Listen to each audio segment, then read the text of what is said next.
CBSE school managers association UP Bharat की emergency general body meeting का आयोजन किया गया। प्रदेश भर के सीबीएसई स्कूलों से जुड़े प्रबंधकों ने बैठक में हिस्सा लेकर शिक्षा व्यवस्था से जुड़े कई अहम मुद्दों पर मंथन किया।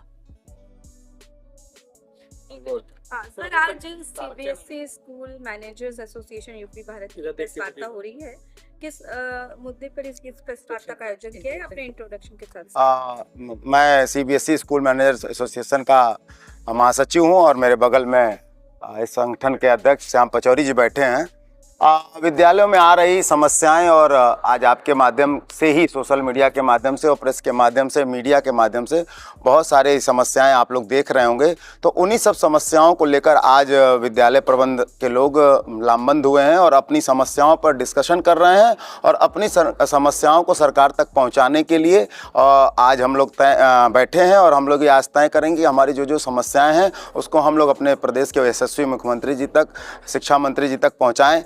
एक पक्षी होकर ना कोई फैसले हों। विद्यालय संचालन भी एक बहुत बड़ा टास्क है, काम है, और हम लोग भी प्रदेश और देश के विकास में बाधक हैं, बाधक नहीं बन रहे हैं, हम साधक हैं। हम प्रदेश के और देश के बच्चों को शिक्षित कर रहे हैं और कहीं ना कहीं हमारा रेशियो भी ज़्यादा है बच्चों के विकास में। चाहे आप किसी भी परीक्षाओं के रिजल्ट को आप देख रहे होंगे, सीबीएसई के रिजल्ट में आप देख रहे होंगे, तो प्राइवेट स्कूलों के बच्चों के परसेंटेज भी बहुत अच्छे आ रहे हैं। ऐसा नहीं कि केवल सरकारी स्कूल को बच्चे आ रहे हैं। तो हम सरकारी और प्राइवेट में ना फंस के देश के उत्थान के लिए, प्रदेश के उत्थान के लिए और अपने बच्चों के उत्थान के लिए काम करें। और ये जो कुछ अनवांछित तत्व लोग जो गलत बयानबाजी कर देते हैं, जिससे प्रदेश का माहौल ख़राब हो जाता है या कहीं ज़िले में कहीं किसी चीज़ों को लेकर माहौल ख़राब हो जाता है। यह प्रदेश बहुत ही इस समय स्थिर और सुचारू रूप से चल रहा है। तो इस माहौल को ना ख़राब करते हुए इस प्रदेश की उन्नति के लिए जो सरकार काम कर रही है, तो हम भी उसमें, हम लोग की भी योगदान हो और हम लोग योगदान कर रहे हैं। आपके प्रदेश में बहुत सारे अच्छे स्कूल बने हुए हैं जिनकी मेरिट भी देश के अंदर और दुनिया के अंदर बन रही है। तो ये समस्याएं मिलजुल कर हम लोग को तय करना है। तो आज ये हमारा एसोसिएशन बैठा है कि स्कूलों के अलग अलग जनपदों में जो समस्याएं आ रही हैं उनको आज हम लोग सुनेंगे और उस पर वार्ता करेंगे और उसके समाधान के लिए अगर ज़रूरत पड़ेगी तो हम लोग सरकार के पास भी जाएंगे, माननीय मुख्यमंत्री जी से भी बात करेंगे। क्योंकि जो हमारे मुख्यमंत्री जी हैं, विगत वर्षों में आपने देखा होगा बहुत सारी समस्याएं हैं, उनको उन्होंने संज्ञान में लेकर और बहुत सारी योजनाएं दी और उसको क्रियान्वयन किया और हम लोगों को मदद भी की। तो हम लोग को पूरा विश्वास है कि उनके तक अगर ये बातें पहुंचेंगी कि क्या समस्याएं हैं, तो निश्चित तौर पर वो समाधान करेंगे, क्योंकि पीछे भी वो करते आए हैं। देखिए, समस्याएं बहुत सारी हैं। बसें रोड पे चल रही हैं तो निश्चित तौर पर बसें अगर चलेंगी तो टेक्निकल है, बस ड्राइवर चलाता है, अगर बस लड़ गई तो समस्या उत्पन्न हो जाती है। टीचर किसी बच्चे को मार दिया तो समस्या उत्पन्न हो जाती है। तो दोनों पक्ष में हमको बात करनी है कि क्या क्या समस्याएं आती हैं और उसके समाधान क्या हैं, और अगर समस्याएं हैं तो उस पर एक हमारे लिए भी एक हमारा भी डिफेंस करने के लिए व्यवस्था होनी चाहिए। ऐसा ना हो कि एक पक्षी केवल बात चलने लगे कि स्कूल ऐसा किया, स्कूल वैसा किया, स्कूल ऐसा किया। किताबें जो महंगी, देखिए, अब किताबें महंगी हो रही हैं, इस पर तो मैं एक बात ये कहूँगा कि अगर यहाँ हमारे जितने प्रबंधक साथी बैठे हैं, आप ज़रा पता करिए, शायद ज़्यादा से ज़्यादा 5,000 रुपये की किताब होगी बच्चे को। तो क्या बच्चे को 13 रुपये प्रतिदिन की किताब हम नहीं पढ़ा सकते, जो एक सिगरेट से भी सस्ती है, एक चाय से भी सस्ती है? तो ये तो बहुत बड़ा विषय है बहस करने का कि एक सिगरेट पीने के लिए आप नहीं किसी दुकान पर जाके प्रदर्शन कर रहे हैं कि ये सिगरेट क्यों बिक रही है, जिससे कैंसर हो रहा है। हर तीसरा व्यक्ति देश का कैंसर से पीड़ित हो रहा है। और जो किताब पढ़कर बच्चा डॉक्टर, इंजीनियर, IAS IPS बनेगा, देश की सेनाओं में जाएगा, देश के लिए काम करेगा, तो क्या वो 13 रुपये की किताब पढ़ने का हकदार है कि नहीं है? ये आपको भी मैं प्रश्न देता हूं, आपको भी। बिल्कुल, अगर पाठ्यक्रम क्यों नहीं बदलेगा। आज देश AI की बात कर रहा है, आज हम स्पेस साइंस की बात कर रहे हैं, हम चांद और मंगल पर जा रहे हैं। तो निश्चित तौर पर हमारे सिलेबस को परिवर्तन करना पड़ेगा। आगे बढ़ने के लिए, पूरे विश्व से कंपटीशन करने के लिए हमको भी आगे बढ़ना पड़ेगा। हमारे बच्चों के लिए नए सिलेबस, AI और जो भी नई टेक्नोलॉजी आ रही है उसके साथ हमको चलना पड़ेगा। खेलों को खुदों हो गए खराब, क्या जो मसला है ये कहीं ना कहीं आगे चल कर कहीं दिक्कत तो नहीं आने वाला है? अपना नाम बताएं। नहीं, मैं श्याम पचौरी, अध्यक्ष CBSE school managers association UP Bharat. सही कहा है आपने, कहावत तो बहुत अच्छी है, पढ़ोगे लिखोगे तो बनोगे नवाब और खेलोगे कूदोगे तो बनोगे खराब। लेकिन आज के टाइम में, आज का जो परिवेश है, शिक्षा उसी तरह से चल रही है, खेल कूद भी इसमें शामिल है। खेल कूद से भी बच्चे आज के टाइम में बहुत कुछ सीखते हैं। और बच्चों की फिजिकल फिटनेस के लिए, जैसा कि हम लोग देखते हैं कि बच्चे शुरू घर में एसी में हैं, पेरेंट्स आता है कि ट्रांसपोर्ट भी एसी में ही जाए। मेरा बच्चे को आज जुकाम हो गया, अब स्कूल नहीं जाएगा। पहले भी स्कूल चलते थे, पहले भी सब लोग इसी से जाते थे। असेंबली में जरा सी देर खड़ा कर दिया, पेरेंट हंगामा कर देता है कि नहीं असेंबली में क्यों खड़ा कर दिया, मेरा बच्चा गिर गया। क्योंकि बच्चों को हम आज खुद ही उनको बेकार कर रहे हैं, उनको हर माहौल में नहीं रख रहे। तो इसलिए खेलना कूदना स्कूलों में और हर जगह बच्चों के लिए जरूरी है। पढ़ने के साथ साथ खेलना भी जरूरी है। सर, जिस तरह से देखा जा रहा है कि आज के दौर में पहले के दौर में बहुत फर्क आ गया है कि जो बच्चे जो है, जिसमें सरकार की तरफ से ऐलान होता है कि 10 बच्चे स्कूलों में दिए जाएं, इनकी फीस माफ होगी, इनकी किताबें दी जाएंगी, मगर प्राइवेट स्कूलों का सिस्टम यही है कि जब कहा जाता है बच्चे पढ़ लिखने के लिए जाएंगे, तो यहाँ एडमिशन के लिए जाएंगे, तो वहाँ चीज़ों के नज़रअंदाज कर दिया जाता है। अभी जैसे लोग आरोप लगा रहे हैं, इससे नज़रअंदाज भी हैं, मगर इस तरह की जो घटनाएं हैं ये प्राइवेट स्कूलों में बढ़ रही हैं। सरकारी स्कूल सब किनारे, तो सरकारी स्कूल से लोग जो है प्राइवेट की तरफ भाग रहे, वजह क्या है? देखिए, प्राइवेट स्कूल्स में कुछ चीज़ें तो बेहतर हैं, इस चीज़ को आप मानते हैं। हमारे यहाँ टेक्नोलॉजीज़ को बहुत ज़्यादा देखा जाता है, टेक्नोलॉजीज़ के आधार पर बच्चों को अच्छी शिक्षा दी जाने का प्रयास किया जाता है। सरकारी प्राथमिक विद्यालय आप देख लीजिए और एक हमारे प्राइवेट स्कूल का भी एक प्राथमिक विद्यालय ही देख लीजिए, हमारे यहाँ फैसिलिटीज़ हैं वो सरकारी से मच बेटर हैं, जिसको हम प्रोवाइड कर रहे हैं। फीस के मामले पे हम सरकारी फीस से कम ले रहे हैं, इसको भी आप जानिए। हमारी फीस सरकारी स्कूलों में जो खर्चा हो रहा है उससे कहीं कम है। उस कम फीस में भी हम अब सारी सुविधाएं प्रोवाइड करके बच्चों को अच्छी से अच्छी बेहतर शिक्षा दे रहे हैं। क्या आप आरोप लगा रहे हैं कि सरकार के जितने भी स्कूल है सब जो है नाकाम है? नहीं, नाकाम नहीं है, मैं आरोप नहीं लगा रहा हूँ इस बात को। नहीं, सरकार जो कर रही है, सरकार अपनी स्कूल्स को बेहतर भी कर रही है। आप देख रहे हैं आज के टाइम में, आप किसी भी सरकारी स्कूल के सामने से गुजरिए, वहाँ पे उन्होंने बच्चों के लिए अच्छे झूले भी प्रोवाइड किए हैं। आप उनको जो डिजिटल क्लासेस हैं वो भी प्रोवाइड कर रही हैं। धीरे धीरे सरकार अपने स्कूलों को इम्प्रूवमेंट कर रही है।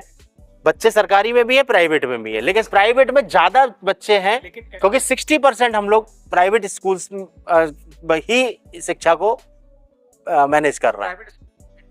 काफी परेशानियां होती हैं अभिभावकों को, ये बड़ी शिकायत है। इस पर किस तरीके से काम कर रहे हैं, आज आप लोग बैठे हैं तो इस पर भी क्या मंथन करें? तो कैसी समस्या है? हमारे हिसाब से कोई समस्या नहीं है। तो आरटीई के बच्चे आते हैं, तो आरटीई के बच्चों का जो 25% हम लोगों को गवर्नमेंट ने किया है वो आरटीई के बच्चों का हम एडमिशन लेते हैं। लेकिन आरटीई में जो बच्चे आते हैं वो आप लोग डिसाइड करिए कि वो बच्चे कौन से आते हैं।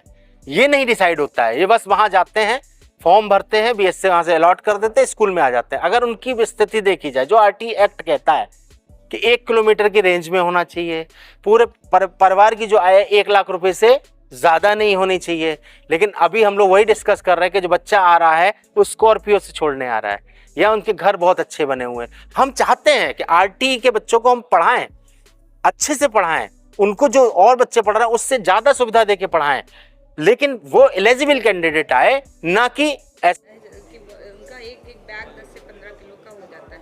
उसको लेकर क्या कुछ कहेंगे, क्योंकि उससे हेल्थ इश्यूज भी काफ़ी आ रहे हैं, कई ऐसी थ्योरीज भी आई हैं, स्टडीज़ भी आई हैं, उसको लेकर क्या कुछ कहेंगे? इस पे मेरा ये कहना है कि कोई भी बैग 15 किलो के नहीं होते।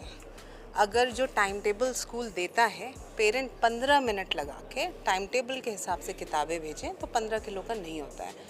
एक दिन में क्लास में कितने पीरियड्स होते हैं, उतनी किताबें उतनी नोटबुक, ये 15 किलो नहीं होता है।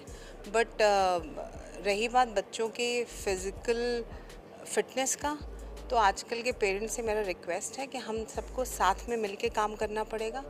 बच्चों को धूप ना लगे, सर्दी ना लगे, गीले ना हों, एसी में बैठे, तो जब बच्चों को हार्डशिप, फिजिकल हार्डशिप देंगे नहीं, बच्चा बाहर दौड़ेगा नहीं, तो वो 5 किलो का बैग भी नहीं ले पाएगा, 15 किलो तो दूर की बात है। ये चीज़ भी आती है, यूनिफॉर्म्स और जो स्कूल बुक्स होती है उनको लेने के लिए पर्टिकुलर 2 या 3 जो है ना वो बुक स्टॉल है, वो उसके लिए बाध्य किया जाता है पेरेंट्स को कि इसी आप जी। उसके लिए क्या कुछ कहेंगे? मैम, यूनिफॉर्म जो शब्द है वो इसलिए बनाया, यूनिफॉर्म बनाया इसलिए गया है कि अगर मेरे पिताजी की तनख्वाह 10,000 है और किसी की 1 लाख है, जब हम क्लास में बैठे तो हम एक से दिखे।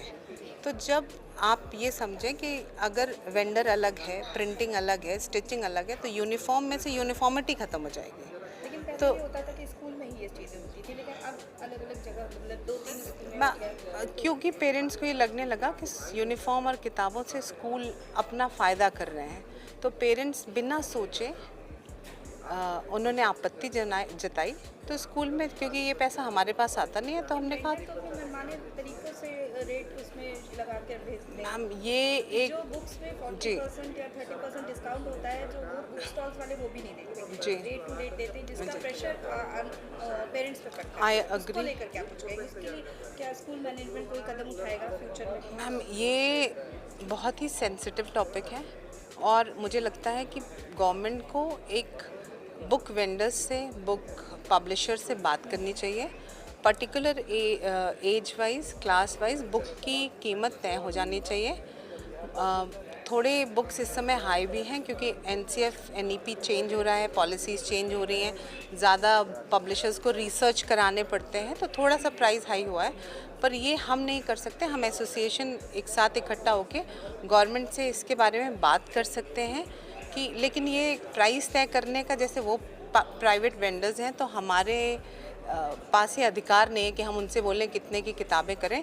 But I am very supportive of that कि गवर्नमेंट को इस पे बात करनी चाहिए और पब्लिशर्स के भी समस्या सुननी चाहिए कि हम यहाँ बैठ के कह रहे हैं उनकी किताबें महंगी हैं, हो सकता है किताबों का रिसर्च कंटेंट उसमें उतना उनका खर्चा लग रहा हो, तो ये ओपन प्लेटफॉर्म पे ये डिस्कशन होना चाहिए। तो श्रीवास्तव संगठन की तरफ से ये कहना चाहिए, RT एक्ट जो बना था बहुत अच्छे से बना था कि गरीब बच्चों को इसका लाभ मिले, लेकिन RT एक्ट 2009 में इम्प्लीमेंट हुआ और एक्ट में जो चीज़ें थी उसमें था कि हम गरीब बच्चों को 25% प्राइवेट स्कूलों में एडमिशन लेंगे और हम लोग ले भी रहे हैं, सरकार के साथ कंधे से कंधा मिला के चला रहे हैं, जो भी एडमिशन आते लेते हैं। लेकिन सरकार की खाली एक RT एक्ट में एक बात को फोकस करते हैं, पूरा एडमिशन लो, और उसमें 6 बातें जैसी हैं जिनको भी उनको कंप्लायंस करना चाहिए, सरकार को मानना चाहिए, तो सरकार ने उस पर कोई भी बात पर ध्यान नहीं दिया। 2013 में इन्होंने 450 रुपये महीना फिक्स किया था, 2013 से, वो भी क्या आधार था, RT एक्ट के हिसाब से नहीं था, लेकिन एक लमसम अमाउंट फिक्स किया था। आज 13 साल हो गए, 2026 हो गया, उसमें एक भी पैसे की बढ़ोतरी नहीं की। ठीक है, सरकार को चाहिए हम बच्चे पढ़ा रहे हैं, आपको रहा है तो हमें कंप्लायंस करें। जब सरकारी स्कूल में 4,000-5,000 रुपये पर छात्र खर्चा आ रहा है, तो उतना खर्चा हमें दें या हमारे स्कूल की जो सब स्कूलों की फीस होती है। तो क्या बच्चों को सरकार के जो स्कूल में बच्चे पढ़ा भेज रही है, उन बच्चों की फ़ीस सरकार को देना चाहिए। इस स्कूल की मान लीजिए फीस 2,000-1,500 रुपये, तो सरकार को उसको स्कूल को 1,500 रुपये गरीब बच्चे की फीस स्कूल को देना चाहिए। किसी का 2,500 रुपये है तो गरीब बच्चे की फ़ीस सरकार को देना चाहिए। गरीबों की बच्चों की फ़ीस का देने का जिम्मेदारी सरकार के ऊपर है, एक्ट के हिसाब से मॉरल भी। लेकिन सरकार अपना पक्ष नहीं करा रही। हम लोगों ने काफ़ी कोशिश किया कि सरकार आप लोगों के माध्यम से हम चाहते हैं सरकार RT एक्ट के को पालन करे और डिक्लेयर करे कि सरकारी प्रति छात्र कितना खर्च है, इसका हाईकोर्ट के भी उसके आदेश हैं, और उसी के अनुसार सभी स्कूलों को उसकी फ़ीस के बराबर उसको डिसबर्स करें, डिसबर्समेंट उसके हिसाब से हो। क्या अपील करना चाहिए, कितने पैसे होना चाहिए? सरकार का जो खर्चा आ रहा है लगभग 5,000 है, इस सरकार को डिक्लेयर करना चाहिए, इसको उनको गजट करना चाहिए भाई। पर और हाईकोर्ट के आदेश है, हर और प्रदेशों में होता है, उनको 30 सितंबर से पहले गजट कर देना चाहिए कि पर पुरपुल expenditure in government school is so much amount, वो बताए, उसके आधार फिक्स हो जाएगा। मान लीजिए उन्होंने 5,000 बताया, एक बच्चे 5-6 हज़ार से कम सरकारी स्कूल में नहीं आता। अगर हमसे उनका टोटल हम बजट ले लें और नंबर ऑफ़ स्टूडेंट से अगर हम डिवाइड करते हैं तो बहुत अमाउंट बनता है। उतना अमाउंट एक वो फिक्स कर दें तो हर स्कूल वाले खुशी खुशी एडमिशन ले रहे हैं, और उन गरीब बच्चों को जो बेमन से बच्चों को पढ़ाएंगे या उनको लगेगा उन बच्चों का बर्डन जो बच्चे 75% उनके ऊपर जाएगा, वो ना जाके एक इक्वलिटी रहेगी, बच्चों को अच्छी बेहतर एजुकेशन प्राइवेट स्कूलों में मिल रही है। सरकार से इतना रिक्वेस्ट है उस एक्ट के हिसाब से डिक्लेयर कर दें, एक्ट के हिसाब से पेमेंट दें, सब स्कूल वाले अच्छे से पढ़ाएंगे। हम लोग एक बहुत अहम सवाल है, इस टाइम बच्चों की जो माइंड है वो कहीं ना कहीं इतनी दिक्कतों में है, छोटे छोटे बच्चों को टीचर डांटते हैं या कुछ करते हैं तो कहीं ना कहीं फांसी लगा ले रहे हैं, कहीं फांदे जा रहे हैं, अपने सुसाइड कर ले रहे हैं। क्या वजह है इस तरह की जो है उनके दिमागों में इस तरह की बातें बैठ रही हैं? इस तरह की ऐसे बच्चों के लिए, ऐसे पेरेंट्स के लिए क्या कहना चाहेंगे आप?